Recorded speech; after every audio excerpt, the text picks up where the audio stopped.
Hi everyone, welcome back to Women's Wednesday. This is episode 5, and yet again, we have a very special guest. If you guys don't know what this is about, every Wednesday I do a podcast where I speak to a beauty entrepreneur, and usually it's women in the industry that I really want to talk to. And over to you, Aishwarya. Please introduce yourself. Hi guys, I'm so glad to be here. Thank you, Debasree, for actually having me here and giving me the platform to reach out to your viewers. Um, I am Aishwarya. I'm the founder of the brand Global Beauty Secrets. It's a skincare brand. We basically curate beauty secrets of women from around the world. And it's available on our website, on Nykaa, and certain pan India platforms that you all can check out for Awesome. yourself. Yeah, so when did you start Global Beauty Secrets? So I would say that Global Beauty Secrets was formally launched in the year 2018. However, I started all the groundwork for it, I think, back in 2015 itself. When as a young girl, I was like, like so inspired by all these products and ingredients, and suddenly, I remember I started working, and then I had the salary that I really wanted to spend on. And the first thing I actually ended up spending up my salary on was on beauty products. So I was like, okay, this is like a very natural passion that I have for all the beauty products. And then, I would just be spending all my weekends in the malls, researching on all these new products that were getting launched, keeping an eye on all the beauty influencers and key opinion leaders who were talking about what brands were they talking about. So I think it was just back then that I knew that, oh, this is my calling, this is where I actually want to be. And that is actually when I really started working on beauty. Awesome. Aishwarya, you remind me a lot of me when I started my YouTube channel. That's exactly how I used to be. I moved to Mumbai when I got my job, and as soon as I got my first salary, I remember spending 70% of it on Kerastase hair products. And, and like, and one salary was on 60% was on Clinique products. Like, I was spending all my money, and I remember one of my first blog post was this heat protection. It was like a leave-in heat protection serum from Kerastase. That was actually the first blog post I ever wrote, and Wow. yeah, so It's my favorite. it is. It is really. Yeah, I'm still actually using a similar one. So you remind me a lot of that. And when you mentioned that your skincare brand is like a curation of beauty secrets from around the world, right? So how did you go from researching about everything in the malls to coming up with this idea for your brand? Right. So, when I was researching about these brands and these products, and I just felt that, oh, they have a very nice, elaborate story on all the Indian rituals. Yet, like, I was to the generation that I belong to and to the amount of knowledge that we are exposed to, I always have this curiosity to understand, oh, what about other cultures? Do other cultures have something similar to Ayurveda? And do other cultures also have something like this? And that really, that was the question I really started asking everywhere I started traveling to. Right. So, when I was in Thailand, I was like, okay, what ritual do they have? When I was in US, even there, I was like, okay, do the native Indians have some ritual here? When I was in Indonesia, do they have some ritual here? So, and I realized, oh my God, all of them have certain rituals, and they are all connected and interlaced by these rituals. And I also felt that, somehow beauty has become so aspirational. Like, we always see these glossy pictures of beautiful women with tan legs, on the magazines, and the perfect body and everything. Right. And I used to feel like, yeah, but this is like not so similar to like what you and I are like. Absolutely. For example, now, you are such a big blogger and everything, and yet here you are sitting without all the makeup with your natural skin showing everything. So I think that is, it's just like, to me, I mean, that is my interpretation of beauty. Every girl has her own interpretation of beauty. And I realized it's very empathetic and it's very inclusive. So I wanted to create a brand that celebrates that community. And that is why I went about, uh, you know, curating this brand. That is how I went about curating this brand, actually giving the power to the women. Mhm. This is your beauty ritual that we are trying to adapt into the products. And it's not just the haldi and besan and dahi chandan that was given to us by our moms and grandmoms, but it's also like, the thanaka that women in Myanmar give to each other, or razul that women in Turkey share with each other. So it's all these exotic ingredients and rituals that help women bond with each other. Mhm. And yeah, it's like, it's just like a nice, beautiful celebration of self care and self love. It really is. I remember receiving one of your first PR packages, and I was very intrigued with the entire branding as well. I remember, I think it was, I hope I remember it correctly. It was a long time ago. We were speaking of what, 2 years? Body mist. Yes, yes, it's body mist. It is the Egyptian one, I believe. There was a. The Indian body mist, and I think you were in Thailand. I don't know. You did a small post for us where Yeah, you yeah, yeah. It was a really long time ago. I was very, very intrigued. Yeah, it was have. so nice. Yeah, it was really nice. I actually have a very nice picture of your soap next to the Colosseum, the Roman soap. I don't know if I ever put that up or what happened, but I have a very nice picture of your soap next to the Colosseum because I was like, you know what, this would make it like such a nice picture because I was in Rome and it was like a Roman inspired soap. Actually, the day before that, I was in Pompeii and I had carried your stuff with me because I was using it. And then I was like, the next day we were supposed to go to Rome, and I was like, I'm going to take that soap with me because, everywhere I go, I look for an Instagram opportunity. So I remember carrying the soap with me and taking a picture with the Colosseum. Maybe I'll use that. Maybe if I can find it, I'll put it on this video so people can see. But I remember being very intrigued and also learning a lot from everything, from each one of the product because it really came with a backstory, which I thought was really interesting. I loved how each of the product and the branding had a little bit of the ritual story going on in terms of graphic design. So, how long did that take? Because that's just beautiful. Right. So it's not just, um, as much as I would like to claim that it's me who has curated this brand.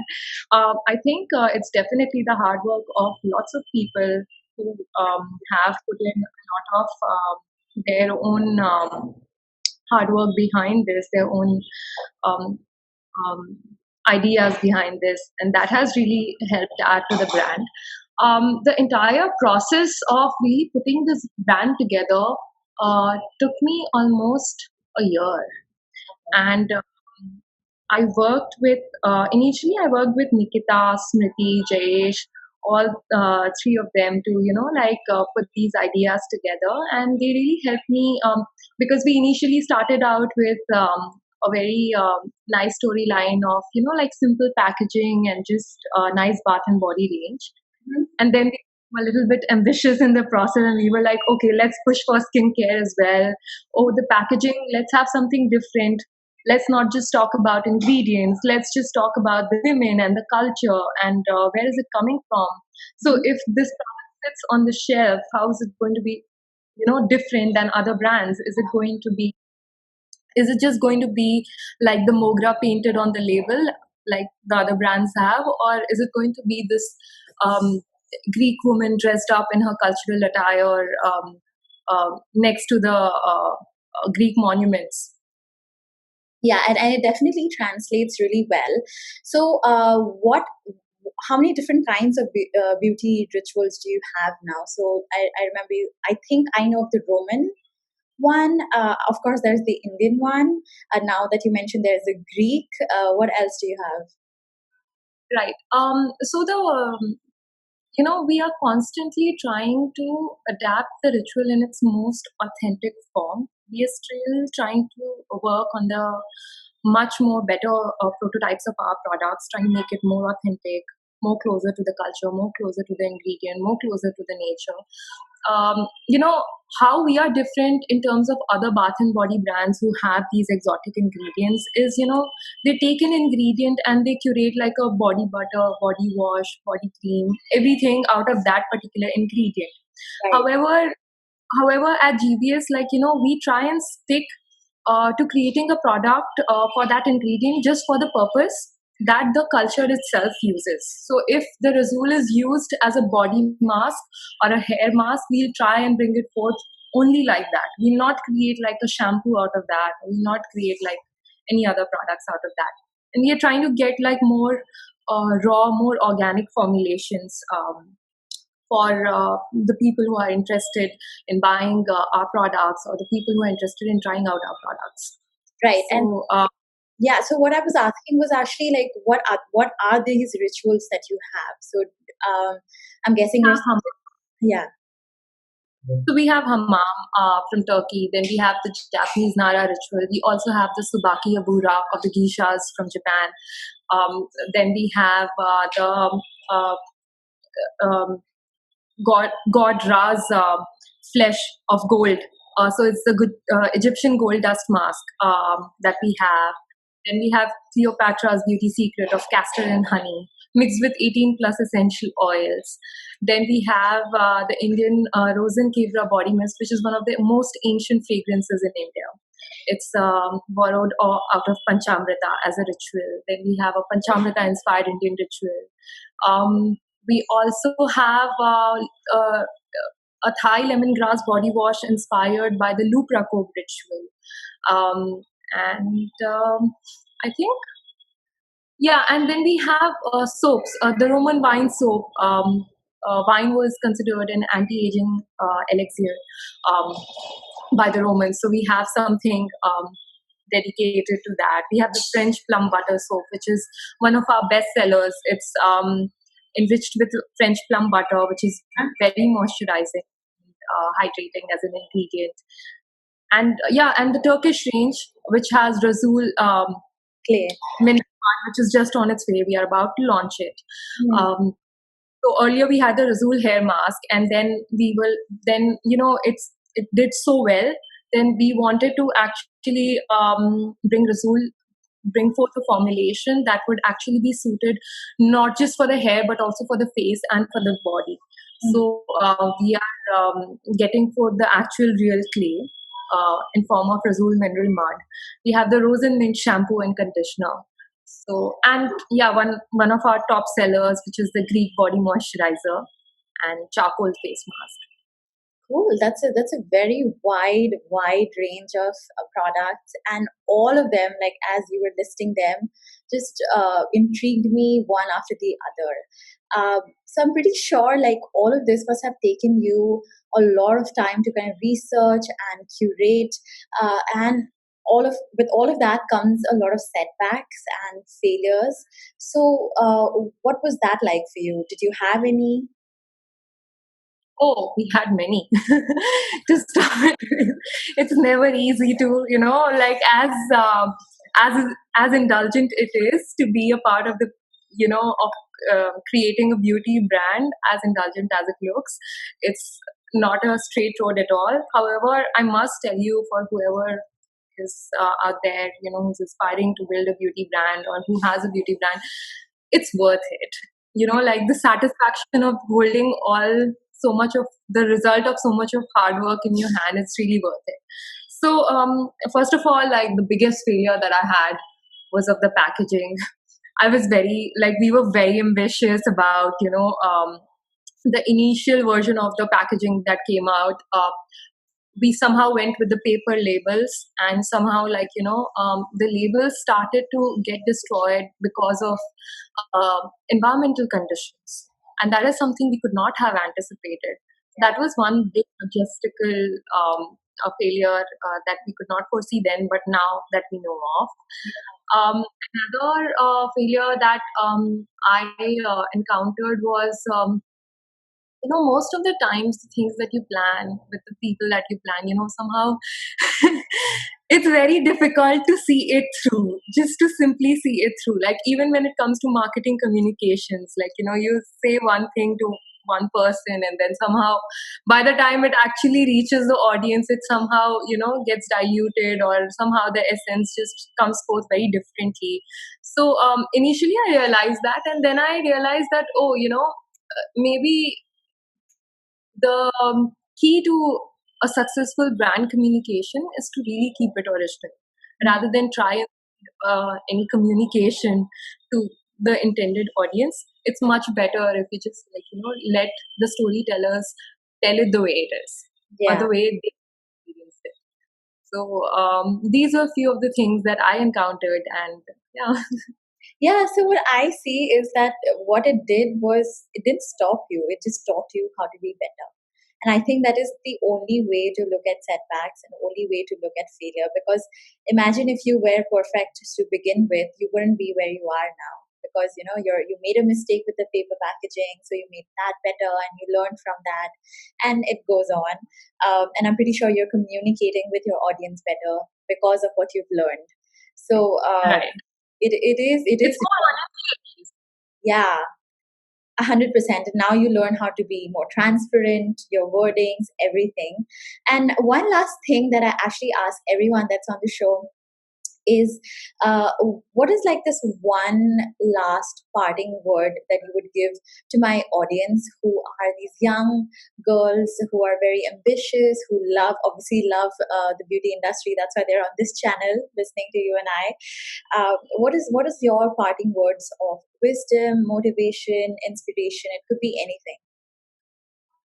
so I really actually, I have two things to say to everyone. The first thing would be that, you know don't ever be afraid of struggles. The more you struggle, the better your prize would feel like. Okay, so even if the world would get it easily and you might have to struggle for the same thing like a lot, it just feels so full when you finally hold it. Yeah. So your struggles are going to be worth it. So just, make sure that if it is something that you truly believe in, you put up a fight for it. Mhm. And and the second thing that I would like to tell them is, um, beauty is always, inside out. But even when it comes to your health, your skincare, your everything. So, like, just never be afraid to be yourself. You are just perfect the way you are. Even your imperfections make you beautiful, and just own up to them. Yeah. That's all. That is so sweet, and I agree. I agree to both the points a lot.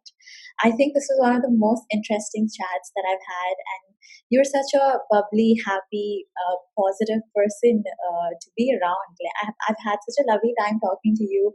I can see all the passion that you radiate for your brand. It's like clearly I can see, and it just motivates me to. I don't know why. It just makes me want to go back and reach out to your products, and I just go back and notice the small things that you've mentioned. And that's also one of the biggest changes that I'm noticing in myself, because right now I've had so many discussions, so many talks with so many women with different kinds of brands, and it's making me notice like this small things that we as consumers don't really pay attention to, and it's making me appreciate those small things. So that's about it. Is there anything else that you wanted to add? Yeah, that I have a lot of respect for what you're doing right now. I think as a content key opinion leader in the industry, I think you're being very responsible about the information that you're sharing with your viewers. I think that is something that has been missing in the influencer industry since very long, and I definitely have a lot of respect because you are trying to add credibility to an industry that is otherwise lost in vanity. So that's really good. Thank you. That means so much to me, and I agree. I have been seeing this. There has been a vacancy, and this niche missing. There it has been a gap for the longest time. It's like a black hole. People don't know where this is coming from. All we're like, ugh, yet another beauty launch. You know what I mean? Because it is a saturated market. There's a lot happening, and it has become really difficult. It's like one of those experiments that people had conducted, where you go to a shopping mall and there are too many options and people don't shop and they come back, and then you go to a shopping mall where there are only two or three options, people shop more. So it has become like that. And I feel like this way, because I've been so blessed and grateful to have an audience who enjoy beauty. And I have been so blessed and grateful to know people like you. So why not just, bring the both of them together? I enjoy entrepreneurial talks. It motivates me, inspires me. I'm like, if she can do it, somebody else can. And yeah, which is I why I think started it. I think you also might have had that journey in your own way. I'm sure it's not very easy to build a blog and to talk about so many brands and to make content on Yeah. the go. I think I'm sure there are many things I could have learned from you as well, but due to the scarcity of time, I think we'd have to make do with. Yeah, we'll have to Uh, do it over coffee someday. Once this is all over. Sorry, couldn't hear you there. once the pandemic is done with, we Yeah, we really need to do this. I had an amazing chat. Thank you so much for joining me. Thank you so much, you guys, for watching us today. And I hope you guys stayed throughout. If you enjoyed this, then please make sure you subscribe to my channel so that you don't miss out on any more episodes. I'm also going to link all of Global Beauty Secrets in the description box down below so that you can go and discover more about them and their products. And maybe you can check them out yourself as well. So that's it for this episode. Thank you so much, and I'll see you in my next one. Bye.